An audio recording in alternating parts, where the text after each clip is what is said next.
హరిహరపుత్రుడికి ప్రత్యేక పుష్పాలంకరణలతో సహస్రనామ పారాయణ అభిషేకార్చనలతో హరిహరపుత్రుడికి కాకినాడ భోగి గణపతి పీఠంలో ఘనంగా నిర్వహించారు. శబరిమల శాస్త్రరీత్యా కుంభ ఉత్తర పాల్గొన నక్షత్రం రోజున పందడంలో అయ్యప్ప స్వామి పుట్టినరోజు వేడుకలు జరుగుతాయని, ఈ సాంప్రదాయంగా కాకినాడ స్వయంభూ భోగి గణపతి పీఠం ఆదిదేవతగా ఉన్న అయ్యప్ప స్వామికి నిత్య పూజలతో పాటుగా జయంతి ఉత్సవం, సంక్రాంతి, పడిహారతి పూజలు జరపడం గణపతి పీఠం వార్షిక సాంప్రదాయమని పీఠం వ్యవస్థాపక ఉపాసకులు దోసలపూడి రమణరాజు పేర్కొన్నారు.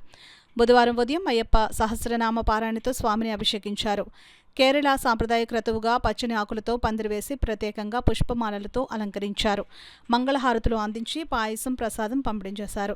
శ్రీవారి సేవా సమితి సభ్యులు భజన పాటలు ఆలపించారు. తొలుతగా 94వ రోజు గణపతి హోమాన్ని పీఠం ఉపాసకులు పూర్తి చేశారు. సందర్భంగా మాట్లాడుతూ పరాభవ నామ సంవత్సరంలో నిత్య శివ కేశవ నామస్మరణ వలన ప్రారబ్ధ జన్మతః దుఃఖాలు తొలగుతాయని, హరిహరపుత్రుడు అయ్యప్ప ఆరాధన వలన శ్రీకర సిద్ధి కలుగుతుందని పేర్కొన్నారు. మార్చి 6వ తేదీ శుక్రవారం నాడు సంక్లిష్టహార చతుర్థి సందర్భంగా ఉదయం 6 గంటలకు హోమం, రాత్రి 6 గంటలకు చంద్రునికి ఆర్ఘ్యంతో పాటుగా జ్వాలాతోరణం హారతి జరుగుతుందని అన్నారు. పీఠంలో పుష్పాలంకరణ సేవను భారత ఆర్పీఎఫ్ సైనికులు నక్కా సత్యసతీష్ దంపతులు నిర్వహించారు.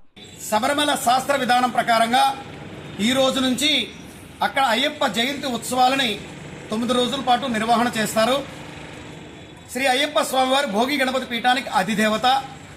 ఆ అయ్యప్ప స్వామివారి యొక్క శక్తిపాతంతోనే సృష్టి స్వయంభూ అయినటువంటి భోగి గణపతి స్వామివారు ఇక్కడ వెలసి ఉన్నారు.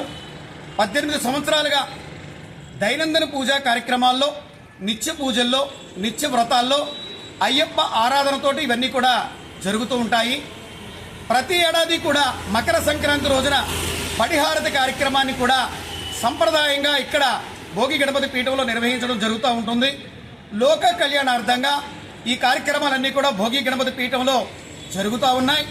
ప్రత్యేకించి నక్కా సత్య సతీష్ దంపతులు ప్రత్యేకించి ఈ యొక్క అయ్యప్ప స్వామి వారి యొక్క ఈ జయంతి ఉత్సవానికి ప్రత్యేక పుష్పాలంకరణలు చేసి ఉన్నారు.